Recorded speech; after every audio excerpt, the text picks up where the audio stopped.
people? Welcome once again to the Party of One podcast, the actual play RPG podcast where the gaming table is always set for two. I am your host as always, Jeff Stormer, and this week on the show we are joined once again by good friend Taylor LaBresh for the second part of our Descent into Midnight two-parter. We've already populated a strange alien world with fascinating undersea life, and now it's time to send that life to battle against corruption in whatever form that takes. Descent into Midnight is currently on Kickstarter's blowing through stretch goals. Go, back that game, make it happen, find a link in the show notes. Follow them on Twitter at DIMRPG for more links to actual plays, including One Shot and a bunch of others. Go make that happen. It's a wonderful game made by some of my favorite people in games. I can't recommend it enough. It's amazing. Now, real quick before we dive in, I do want to thank a few backers on Patreon for supporting not just Party of One, but All My Fantasy Children, Talking Nog, the games that I make, the articles I write, all that good stuff is directly supported through the Patreon. So thank you to my good friends, Adira Slattery and Aaron J. Amendola, two of my favorite people on this earth, in this world, in this industry. Thank you for supporting the show. Thank you for showing your love. It means a lot to me. I appreciate it. You're both good friends, and I look forward to having you on the show to promote future projects. But in the meantime, I need to throw it over to me in the past so that he can get started with the show. Take it past me. Thanks, past me. Ah, really, I love it. I like when people interact with that bit, because it's always fun. It's always fun for me. Taylor LaBresh, thank you for coming back on the show. Oh, sorry. It's all good. It's all good. We're fast and flowing. Yeah. Taylor, thank you for coming back on Party of One. Jeff, thank you so much for having me back, especially after what happened last time. Yeah, well, you know what? Water under the bridge. Pun intended, because we're playing Descent into Midnight. Yeah. I couldn't leave it on a cliffhanger after, we built this world. I felt we needed to explore it, especially because, we did the first part of the game and not the gameplay part, and that would feel weird. Hey, character and world creation is part of the gameplay of Descent into Midnight. It is. That's a big part of my heart and my life and my career. So I have nothing but love for it, but I also want to get into actually playing the game. Yes. So, real quick, give us the 30-second rundown of where people can find your work, what they might know you from, and Descent into Midnight before we dive in. I assume they listened to the previous episode, but in case they didn't, give us a rundown. Yeah. Hell yeah. So I am Taylor LaBresh. I am on Twitter at Leviathan Files. I host the Game Closet podcast, an informal chat show with queer and LGBT plus folks on in the RPG space. I also am a host for RSS Defiant, 4 friends with 2 missions. The first is to have fun, and the second is to objectively rank every single episode of Star Trek Deep Space Nine. I also make games at riverhousegames.itch.io, and the game that we are going to be playing today is not on there because it is on Kickstarter right now, and that is Descent into Midnight. You can find the game's Twitter at DIMRPG. You can find us on Kickstarter at dimrpg.io/KS, and I want to give a shout out to my 2 co-developers who are not here because this is the format of the show is sure, yeah. Me and you. And that is Rich Howard, who is at Umbral Walker on Twitter, and Richard Kreutzlandry, who is at R.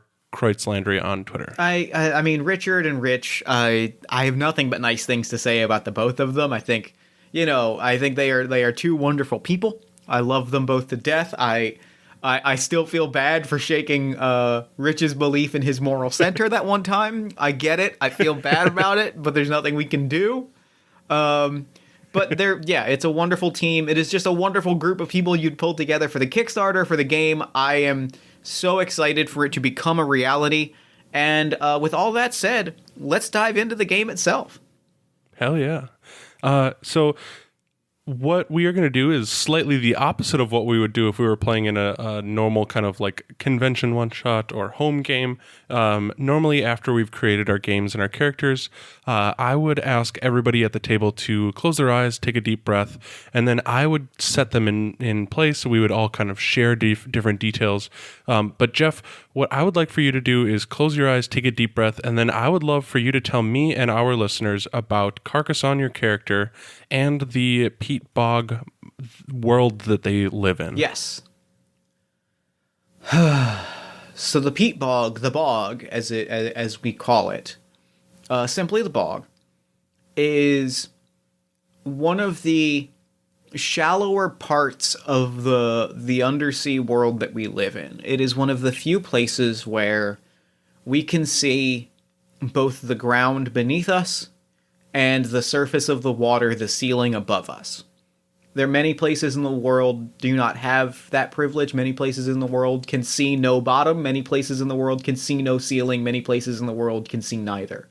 But we are here with ground and sky and beautiful stalks of plant life that reach from ground into sky and seem to cascade into the heavens themselves. And there are clouds of bugs feasting upon the soil and filling it with nutrients and life and making it into edible matter. And there is life. There are creatures. There are a host of beings floating amongst the bog and living independent, solitary lives, rarely if ever touching one another, rarely if ever making contact, except for one blissful moment spaced out ages between, when every creature in the bog, every living being, everything from the bug clouds beneath to the creatures sitting in the highest surface illuminate. They light up with a fluorescent glow, and they become, and they show their light to the bog to remind us all that we are here. And it is beautiful. It becomes this magical, iridescent rainbow space. And it is a place that is, unfortunately, victim to the jet stream. This is how I came upon the bog. This is how I was brought here. It is where I live my days. But it is a place that is... There is no hiding from the jet stream when it comes. There is no... You know, you can perhaps burrow underground, and there are a few creatures that do, but when the jet stream comes, it will take people and things, and it will carry them away, and they will never be seen by us again. And that is simply a reality of life in the bog. Yeah, thank you.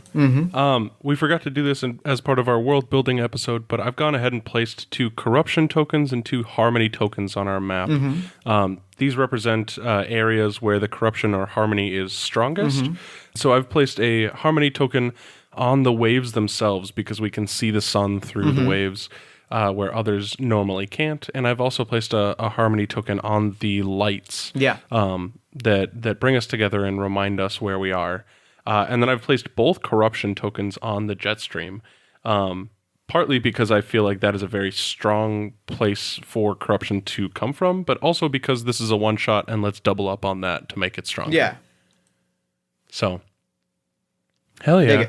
And I think that naturally brings us into the start of our game. So, as Carcassonne exists, what would they normally be doing just kind of on a day-to-day basis? I think they float among, they shadow things. They shadow people. They shadow beings. They float alongside. They don't really like sustain themselves a lot, you know. They maybe scoop up some, so they maybe take their plates and they dig up the nutrient-rich soil, but, like, a lot of what they do is simply floating behind other creatures and just observing and watching. Not really asking a lot of questions, just choosing to sit back and observe and listen. Jorthroot is a little different. I should probably introduce Carcassonne and Jorthroot. Yeah. Carcassonne is a collection of crystalline plates that float amongst each other and sort of assemble into different shapes to suit their needs. They are a traveler. They travel on the jet stream. It is all they've ever known. It is all they will ever know, is floating on the jet stream, spending time in a community, and then when the jet stream comes again, they float off.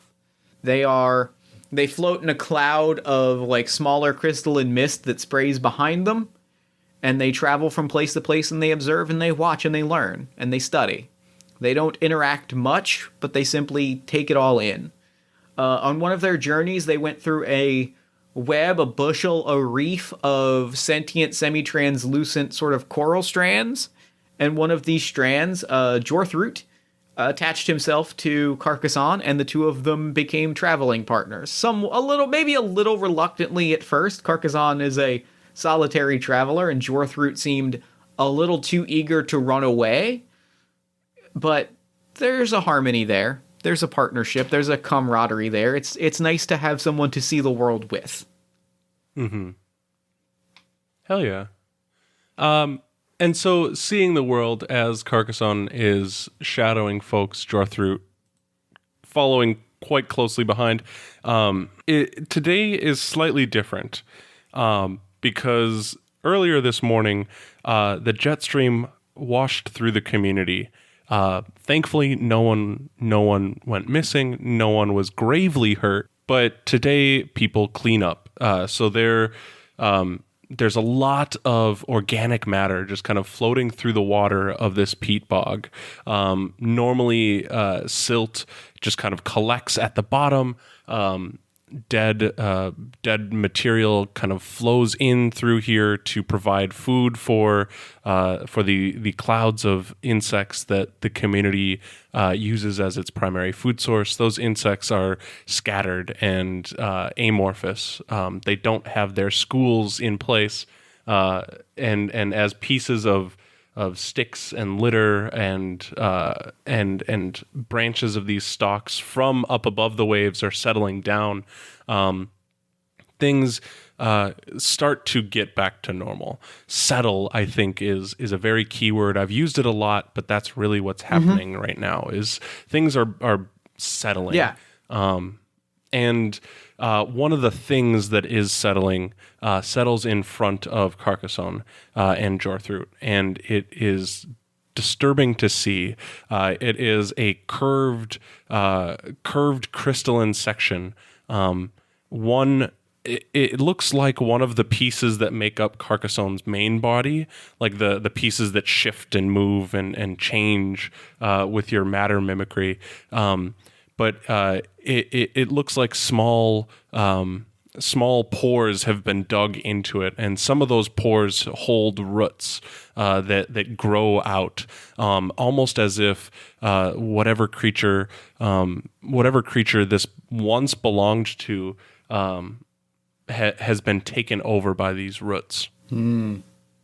This was not in the community before the jet stream hit this morning. This was something that washed in along with the rest of the particulate matter, the dead sphagnum moss, the broken strands of these large plants.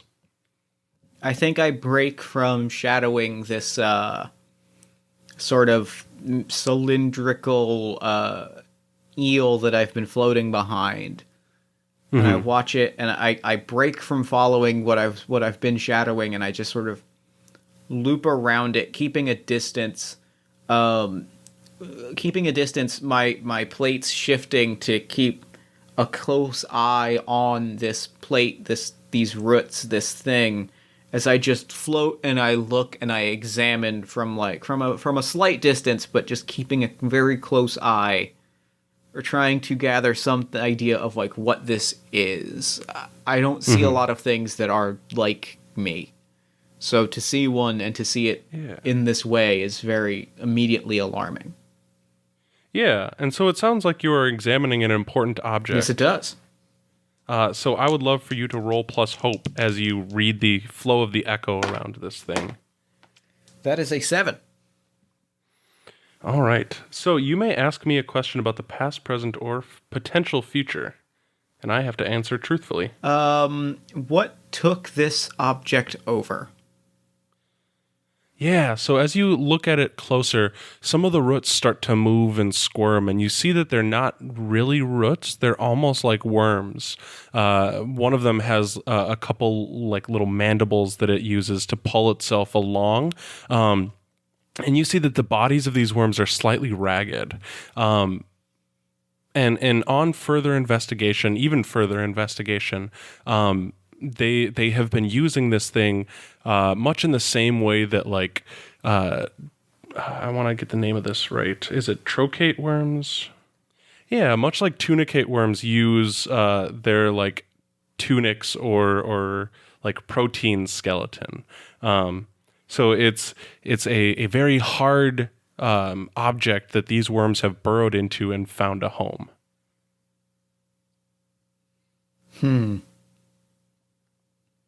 I am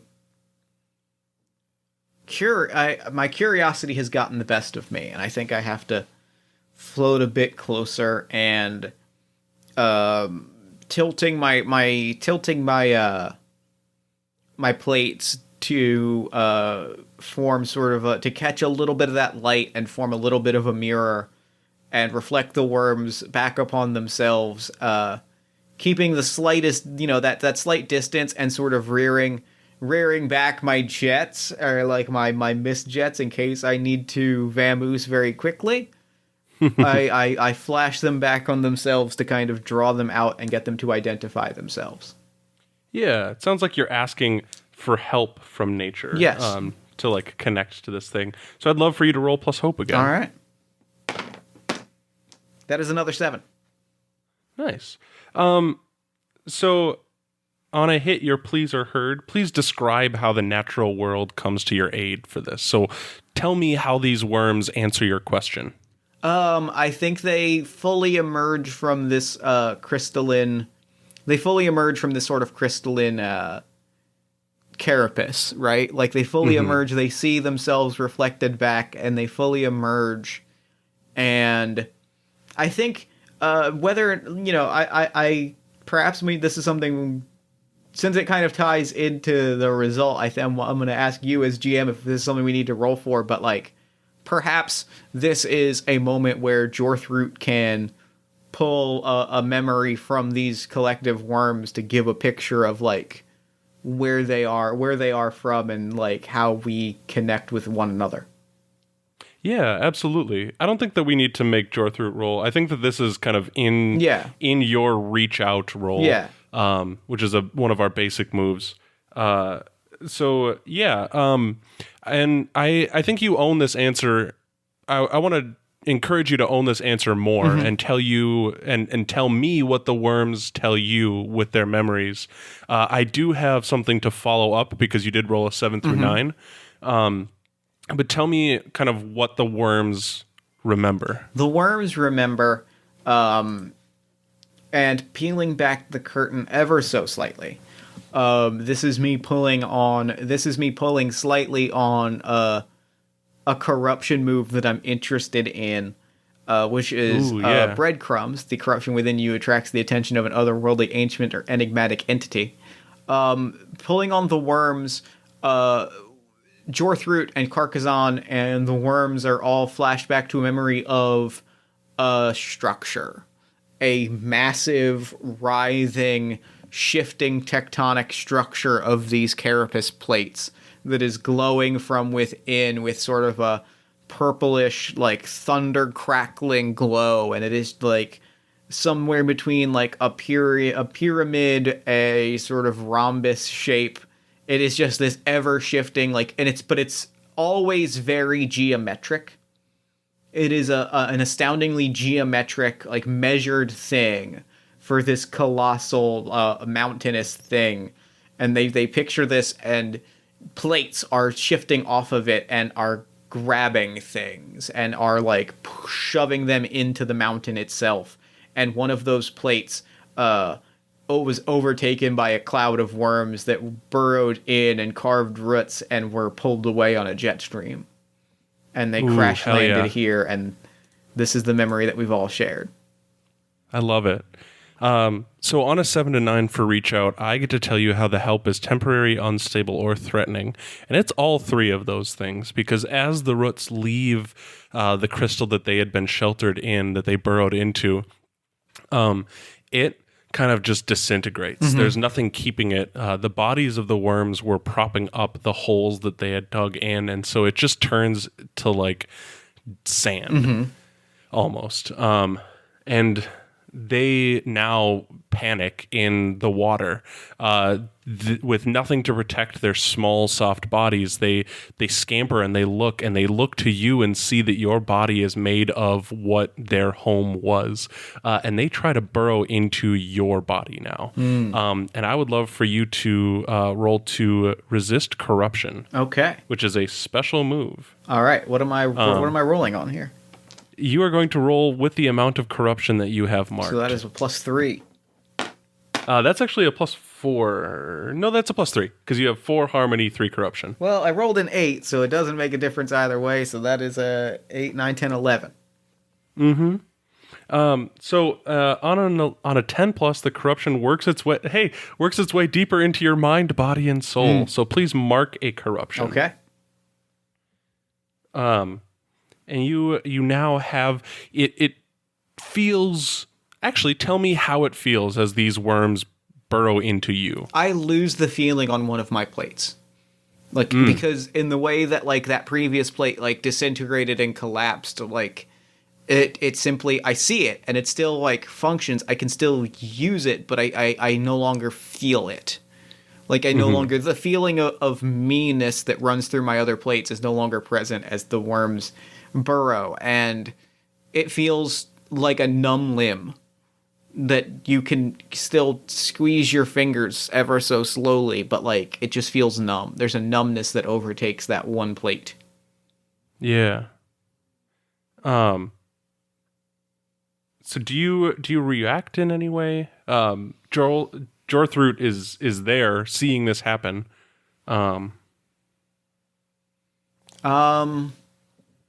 I think I rearrange my plates to put that plate at the very kind of end tip, like front of the cone, right? And then I start to move, and I start to comb along the ground, and I start to like scavenge and hunt and look for something else that I might be able to, fasten into a new plate and replace this part with, or perhaps just more like get more damage, more of a picture of like how far this jet stream has traveled, what else has it pulled, like pull thing, like searching to get a great, like, see how much danger we might be in, but also to see if I may be able to replace this part. Yeah. And Jorthroot helps you as well with this. I think that time passes and there's nothing that really suffices. Like we're not, you can't create a new body with what is around you. And these worms burrowed now, they don't disrupt your kind of like bodily makeup as they did that first plate. There's obviously much more matter for them to spread out. But still they live within you, and you do lose that sensation to that one plate that you have on your edge now. And something still stays with you. So you now feel that memory as if it were your own, of that mountain moving and disrupting. And you get the feeling that this was maybe the first of many. So future jet streams may have potential to bring more detritus from this disaster. What do you do? This was brought by chance. This was brought by accident. I fear for what happens when this, whatever this is, starts to move with intent. I think that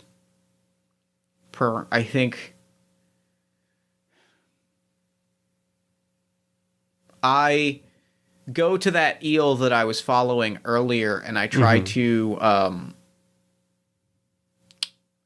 I'm gonna see if Jorthroot can, perhaps, if I can conjure this memory clearly enough, and if Jorthroot can use their gift clearly enough, if we can put this memory in the mind of this eel, or these, perhaps, some floating lanternfish, or like other creatures of this area, and see if perhaps we can convey the nature of this thing. Because I think before like any action can be taken, that the knowledge that this thing exists needs to be conveyed. Mm-hmm. Yeah, and I think you can go over there. That eel is cleaning out their home. A few rocks and sticks and branches have fallen over the entrance to their little cave. What's the name of this eel? This eel is Kelzak. Qelzak. I'm going to add that to my name list here. Naming things is fun.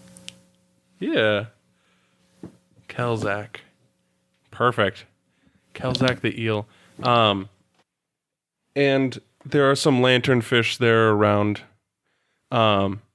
Just kind of also picking up, eating some of the larger invertebrates that were stirred up by the jet stream.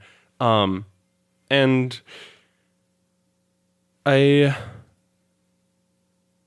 don't know if there is really a role that I want to make you do. Otherwise, I think that you can share this information with them.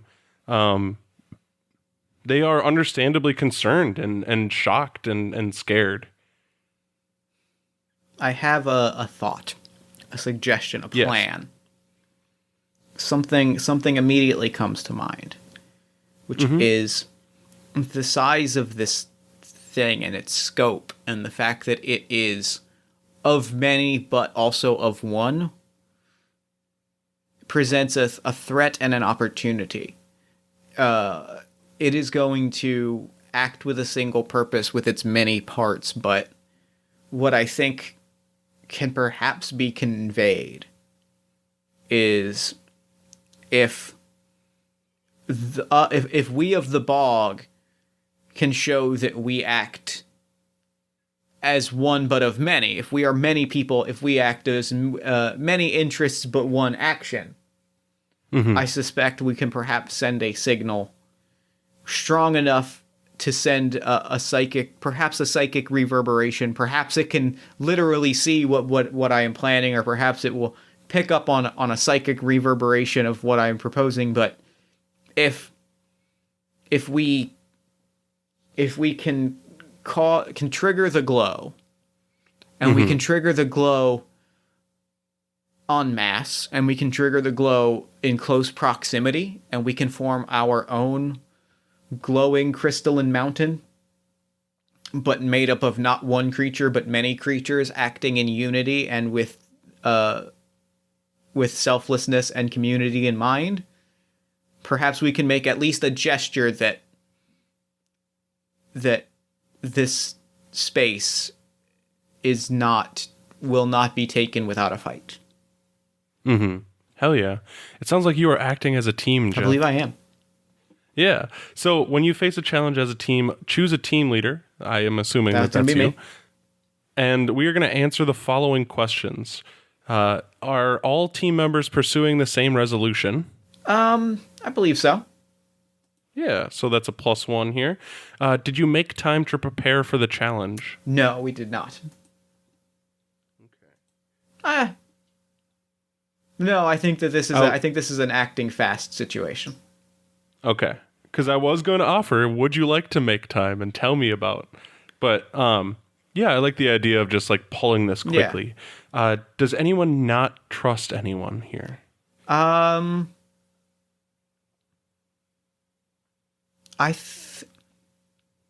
It is hard to say. I guess I'm gonna say no. I think we are trusted among the people here. We have not caused harm. We have not brought danger to the community. We have simply observed and learned.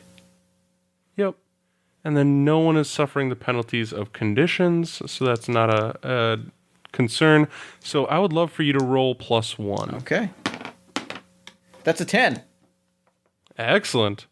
So on a hit, everyone gets 1 maneuver, which is a resource that we will spend for a couple things. I saw your cursor in the Google Doc here, so the here to help and not on my watch are options that you have maneuver for. We will consider you having a maneuver, Jorthroot having a maneuver, and then since we gave them a name, let's give Kelzak a maneuver Okay, too. so we have 3 maneuvers. Got it. Yep.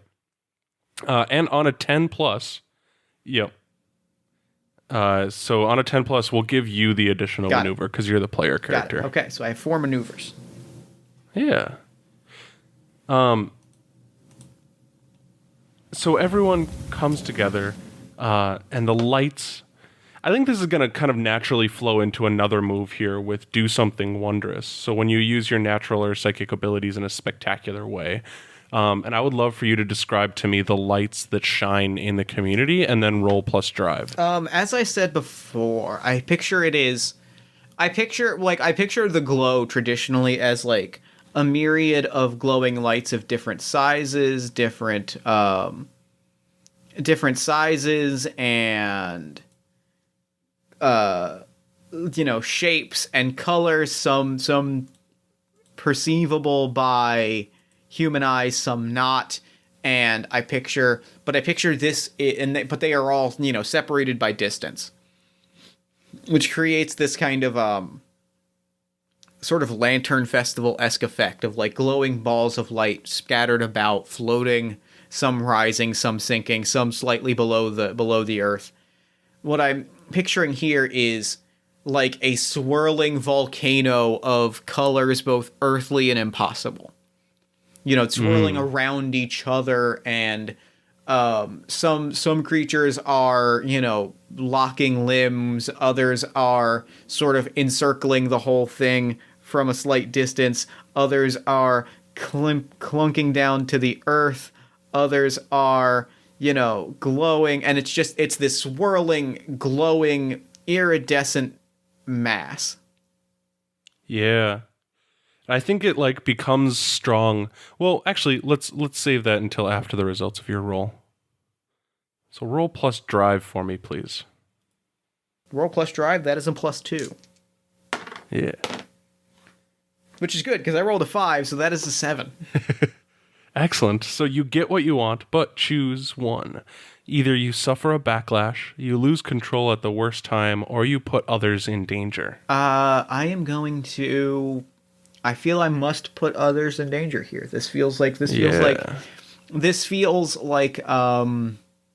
have come together to create this, and to create this unmistakable symbol that like we are united and we are strong and we stand together and we care about each other and we will protect one another. But also, I mean, perhaps this was inevitable, perhaps it was inevitable, perhaps not, but it also means that we've made ourselves known and we've made our presence very unmistakably clear. So there's a mechanic that I haven't gotten to use in any game of Descent into Midnight yet, and I'm going to use it right now. And that's making a predator. There's always bigger fish. So occasionally I will find myself looking for a predator to stir things up, create drama, or simply to provide an immediate threat.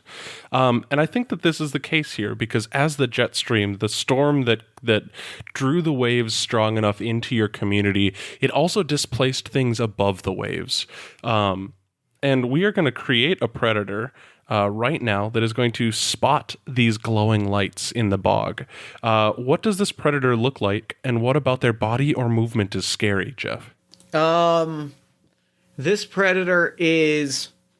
Oh, I wish I had a photo. This is a thing I made in the Spore. Remember Spore? Remember Spore? Jeff, did you just really ask me if I remember Spore? Jeff, I sunk like so many hours of my life into Spore. Good, because let's talk. Because this, I made a thing in Spore back when only the character creator existed. That absolutely was. I played maybe 10 hours of the actual game, but I've spent like 100 times that just making things in that character creator. So this is a series of tentacles attached to sort of a central orb. On each tentacle is what I would describe as an Audrey 2-esque pincer mouth. Yes. And inside each of those mouths that can either protrude out like the second tiny alien mouth in Aliens, or retreat backwards so that it can use its mouth as a mouth, is like a single eyeball. And then like heals back. This is also where I point out that I have a veil on like eye-related injuries. I just needed to put that out there to make it extra creepy. Yes, thank you. But yeah, so it's this mound of tentacles that it's periodically opening, and there's an eyeball that it looks around with, and the eyeball recedes and teeth emerge, and it is chomping and biting, which is terrifying because giant teethy mouths and chompy. Yeah. What do they want from the characters, and what do they want from the world? I think the answer to both of these is to consume, and to consume without effort. I think what it wants from the characters is to consume. What it wants from the world is to consume without effort. It sees small and somewhat defenseless things, and it's like, well, easy. It will be easy for me to pluck those. So there's no malice in this. It's just hunger. Yeah. No cunning, just consumption. Yeah, a laziness, right? Like, I want to kind of pluck things as if they are grapes from the vine. Yep. And I think that light makes you very tantalizing treats because it's easy to find you. Yeah. And hell yeah. And we are not hiding. We are in fact standing together and literally putting a spotlight on ourselves. Ooh, love it. What makes them a unique threat, and what can they do that nothing else can? What makes them a unique threat is they there is no it's a bit Hydra-esque. What they can do is break apart into individual entities, and like without being, they do not become a hive mind. They simply increase in number as their tentacles break off, and then over time will grow into a second thing, as opposed to a Hydra where you cut the head off and two heads emerge. This thing, you cut the head off and now there are two Hydras. Hell yeah. And then what ties them to the corruption, and what ties them to the current plot? They are tied to the corruption because there are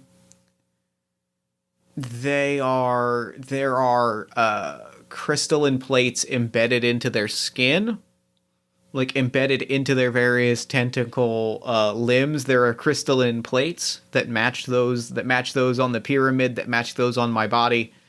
And they are tied to the corruption because they arrive, like they are moving on like an inky black, unnaturally abyss-like jet stream that is carried is not timed with anything. It is not connected to anything. It is not a naturally occurring process. This is an unnatural jet stream that seems to carry only this thing. Hell yeah. And then my last question for you, and this will take us into the action. Who do they go after first? They go after Kelzak first. Because Kelzak is not just one light, but is a string of lights. Yeah. And so they streak towards Kelzak, and I think one of their many like pincer jaws grabs Kelzak in the middle of their body, and Kelzak like wraps. If you've ever seen like an eel being attacked or trying to get food, they wrap and they constrict. Sometimes it's very wild, and so they wrap and constrict around this tendril and get pulled bodily out of the water, and it's very shocking. And it happens almost before you can react. But now you know that the predator is here. Kelzak is still in danger just above the waves. What do you do? I rearrange my body, and I take on a new form. My plates separate. There is now distance between us, which is not something that I can do for long, and it's not something that I do often. But I charge. From the water, amidst a cloud of smoke, come like 6 or 7 buzzsaws, and they twirl towards this thing, and they try with as much precision as a cloud of buzzsaws can muster to slice through this thing and free Kelzak and let Kelzak get back into the water. Yeah. When you give into violence, I'm going to have you roll plus questions. Okay. So I've got some questions for you. Are you doing this to protect your community? Yes.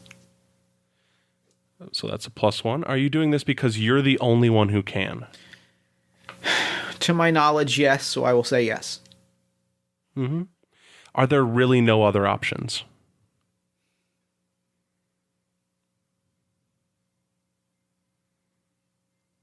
There are really no other options. Excellent. So roll +3, please. That is a 13. Excellent. So on a hit, you tear scale from skin and face the consequences. On a 10+, you get to choose one from these options.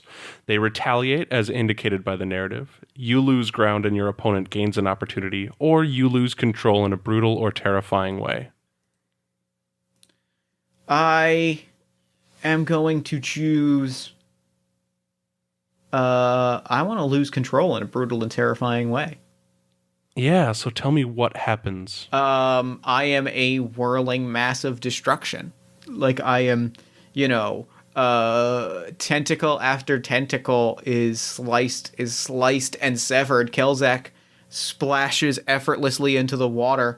These tentacles continue to move and writhe and slowly, like, they float for a moment and then they kind of pop up scared because they are alone. They are but one tentacle, but cogent and sentient, and then they start to like move and navigate, but as that happens, there are the buzzsaws are back upon them, and like again, it is a whirling, and it is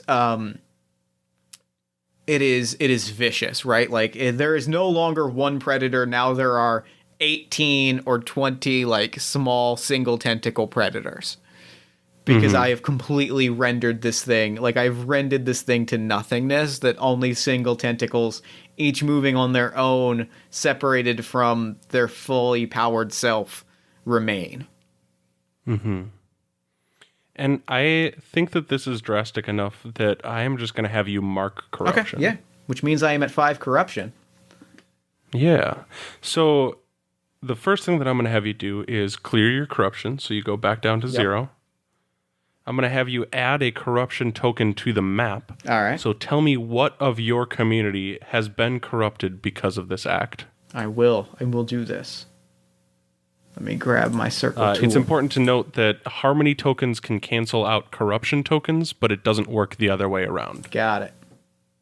I think I'm going to put a token on the lights. I think that we have turned the lights into a symbol of defiance. We weaponized the lights, right? Like we made it into a gesture of defiance and resistance, as opposed to a gesture of unity and togetherness. Yeah. And I like that that's still, like, resistance and defiance is still, to me, feels positive. It does, so yeah. You've captured the fact that there's still a harmony token there, but then it's become corrupted. Because defiance is in defiance of something. Yeah. It is. It is that resistance is in resistance of something. Yeah. But there's an aggression there that was not there before. Yeah. And perhaps it can never go back to not being that way. Like before, it was simply, hey, we're all here and we're all okay. But now it is, hey, we're all okay, we're all here, and we're not going anywhere. Which is still hopeful, right? But it is violent. There's an aggression there that even when the threat goes away, there's the question of, does that aggression go away with it? Yeah. And then the final thing that I'm going to have you do is to choose one of those corruption moves for your playbook, and you now have access to that. Again, you can only use that move once. I'm going to choose breadcrumbs. The corruption within you attracts the attention of an otherworldly, ancient, or enigmatic entity. I think the way we see it is, as this is happening, my pieces reform, and there is that purple glow, right? That purple glow that crackling with lightning that we saw from within the pyramid. Crackles and thunders, and it truly evokes that perhaps I was part of this, and I simply don't remember. Yeah, I love that. So this is a meta question that I'm going to ask you, Jeff, now. I love that as kind of a cliffhanger tease, if that's the end.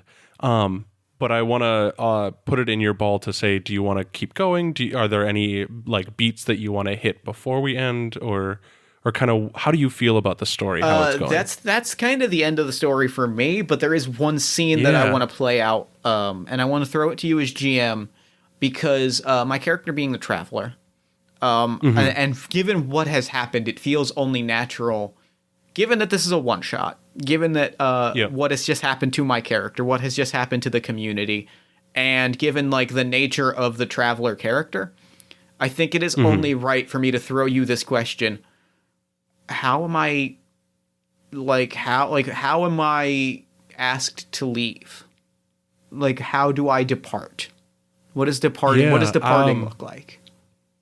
I think that you've been asked to leave too many places, and so before you're asked, you just do it. I love that. That's because I think what it is like these tentacles. Honestly, I picture them kind of scattering, right? Like, there's a threat in the air now that like is simply there, but like, I do picture that like this happens and I crackle and like I feel eyes upon me, and I think Jorthroot entangles himself back into me, and in a puff of smoke there's a puff of smoke and I'm simply like back on a jet stream, back going to the next destination, knowing that I helped them, I think, or at least I let them know that they were in danger, and that perhaps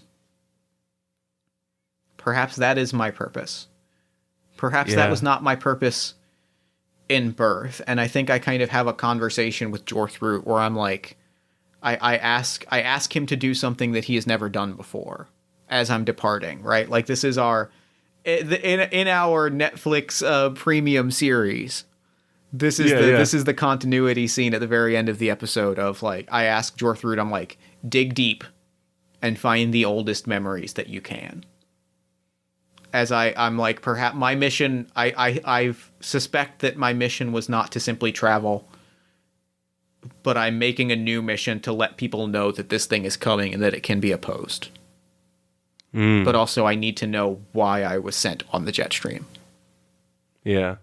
And Jorthroot begins to glow and begins to deeper kind of root himself within me, and we zoom in, and then that is game. Yeah. Dope. Hell yeah, Jeff. Shreds. Love it.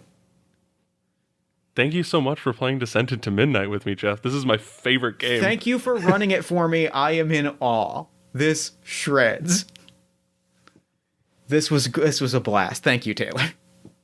Hell yes. Damn. Yeah, right? Now I want to watch this now, like, because I got very, like, I've been watching Picard, and like at the end of the premieres of both Picard and Discovery, they do this like this season on Picard, and I got like very much that ending scene of like a this season on Descended to Midnight, and I definitely like. Can we end on it? Can we end on a little game that is completely unrelated to everything, like that is not in the book at all, but it's just a thing that I want to do that is fun? Hell yeah, I don't make the rules. Can we each throw out just 3 completely contextless clips for what happens this season in Descent into Midnight based on that session? Literally about to just suggest that same thing, all right. Jeff. Do you want to go first or shall I? I want to go first. Go for it. The first image I think is we see this like so it says this season on Descent into Midnight, and that fades into that mountain. Yeah.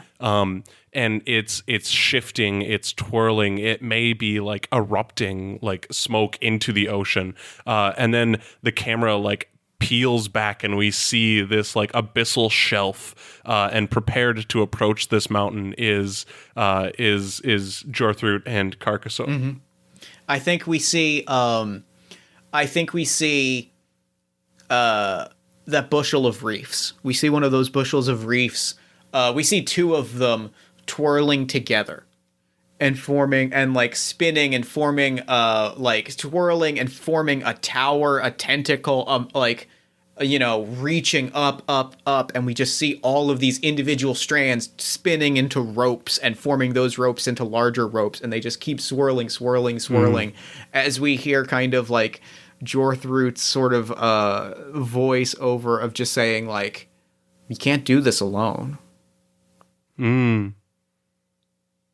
And then I think the third image that we see is the echo. So we didn't touch too much on it in this game, but there is a world behind worlds in Descent into Midnight. This world of ideals, or of like perfect images. It's different for every game, but I think for our series, it's this image of like shadowy ghosts, and like blue sparks, and so we see Carcassonne and Jorthroot in the echo, kind of falling or spiraling, as these ghosts like swirl and spiral around them. And I think we see the glow. We see the cloud of the glow, right? And from it, silently, solemnly, Kelzak simply floats out of it, like and is departing. And we don't know where, we don't know why, we don't know why they're alone, but we simply see Kelzak leaving the glow and the glow sort of fading into the background. Yeah. And then I think we see the like strands with their leaves, and the leaves are yellowed and like bitten, and the camera zooms in slowly to where we can see these worms with their ragged bodies just chewing. Mm-hmm. And I think the last visual that I am going to throw out is we get like a background, like a sweeping landscape shot, and purple lightning is just crashing everywhere. And it is just this apocalyptic lightning storm underwater of purple lightning crackling, cracking. And that's it. Like we just see that sweeping over a landscape. Yeah. I do want to throw one more image out, and it's not necessarily an image, but I think it's stars from underwater, and a voiceover saying, "Community is always stronger. Welcome to Midnight." Dope as hell. Taylor, thank you for coming on the show with me. This was great. Hell yeah, Jeff. Thank you so much for having me. Oh, dang, that ruled. That was awesome. Yeah. So real quick, before we wrap up, where can people find you and your work online? You can find me online on Twitter at Leviathan Files. You can find the small micro and nano games that I write on riverhousegames.itch.io. And I do want to plug here real quick a social goal for our Kickstarter that is starting now. So it's not even the campaign yet, and we're already trying to work out our social goals. There's two of them that are really fun. The first is before the Kickstarter launches, for every 100 people that we have back the project. And you can do this while the campaign is running too. If you go and save the project in Kickstarter, for every 100 people that we have save or follow the project before it goes live, we will be releasing playbook art. So my best friend Taylor has been doing phenomenal art. He's got all the art for the playbooks, and we are teasing them out during the campaign. So go follow, save the project. It's a great way to get content even if you can't back it, which we hope that you do. But then the second social goal is for everyone who tweets the link to the Kickstarter page with the hashtag Welcome to Midnight. I am going to be writing a micro game or a lyric game for Descent into Midnight, and then everything that's produced by those social goals will be compiled into a free PDF for everyone. That's dope. That's amazing. So they're really cool. There's 4 games that I have planned so far. The first is called Stick Your Arm into a Catfish Hole. The second is called Coming Out of My Cave and I'm Doing Just Fine.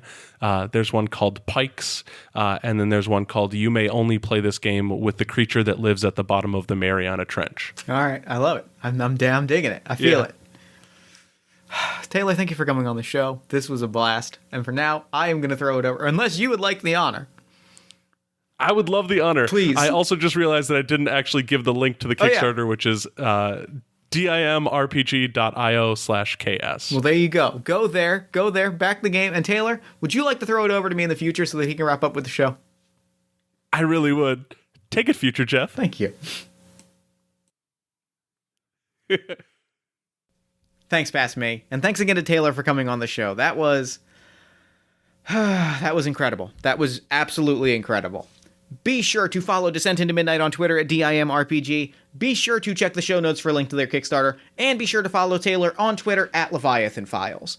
Then, after you follow Taylor on Twitter at Leviathan Files, follow us at Party of One Pod on Twitter. Like the show at facebook.com/Party of One Podcast on Facebook. Join our Discord community at bit.ly/Party of One Discord. Head to our TeePublic merch store at bit.ly/Party of One merch. And check out the other podcasts that I produce, All My Fantasy Children, a character creation, storytelling, and world building podcast powered by you. Every week, my best friend Aaron Catano Saez and I, we take a listener-submitted prompt, we spin it into an original fantasy character, and we populate a shared universe one story at a time. You can find that show every Friday-ish at oneshotpodcast.com. Party of One is produced and edited, as always, by Jeff Stormer and Jen Frank. Music for the show comes from the song Infinite Lives by Mega Ran featuring the D&D Sluggers, and the Party of One logo is by Evan Rowland. If you would like to inquire about advertising rates, press coverage, or about coming on the show as a guest, you can email me at partyofonepodcast@gmail.com. And I think that's it. Until next time, thank you so much for listening. Remember to fight the forces of fascism every single day. Remember that self-love and self-care are radical and defiant acts of resistance. And as always, party on, everybody.